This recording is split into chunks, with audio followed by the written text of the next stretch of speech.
Good evening, everybody. Good evening and welcome from Chalgenius. We are fortunate to have today with us Mr. Manpreet Singh Nagi. And good evening, sir. It's a privilege to have you with us. So, before we start, if you could just give us a quick heads up about yourself. We know you are a great personality, but still a little bit for our viewers, please. Hello everyone. Thank you, G. So nice of you to have me here today. It's great to be part of this session at Chalgenius. And to talk about me, well, there's not much. I am a chemical engineer with education in management from IIM Bangalore, and have my own family business, footwear, paints, and chemicals. So, excites you about the startup world? Why do you want to, reach out to the people in startup world again and again?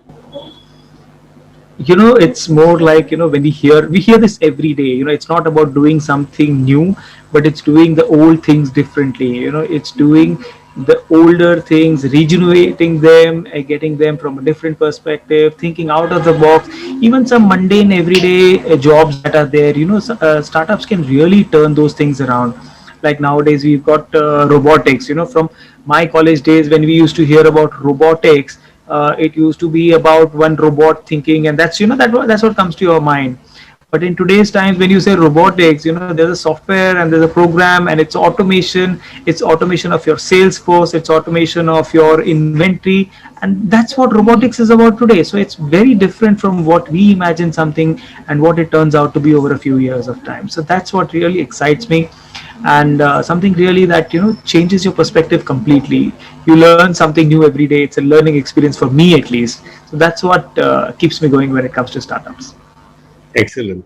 And what do you think would be the role of startups in and the startup founders in shaping the future of the Indian economy? What role should you think they should play?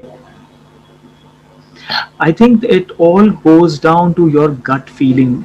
If you have something that you need to change something, you need to bring about change, then the time has come that you push the country in a direction that you want to do. It is like every small startup that you have, the smallest that you can think about, is sometimes so revolutionary that it changes the direction of the entire country sometimes.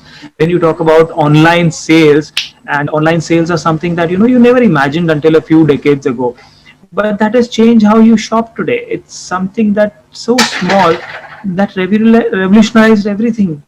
I mean, something like Hotmail was a very small company until it got taken over by Microsoft. But a nice Indian guy sets up an email system, and that has changed the world completely. So when you say that's where you need to have a vision 50 years down the line, where you want to see yourself, where you want to see your country, and things do happen. I think that's a fabulous piece of advice. What would you have as an advice to the industry in general and to the startup founders in particular during this crisis, this pandemic, which has engulfed the world? What do you think they should do? How they react, and how should they survive?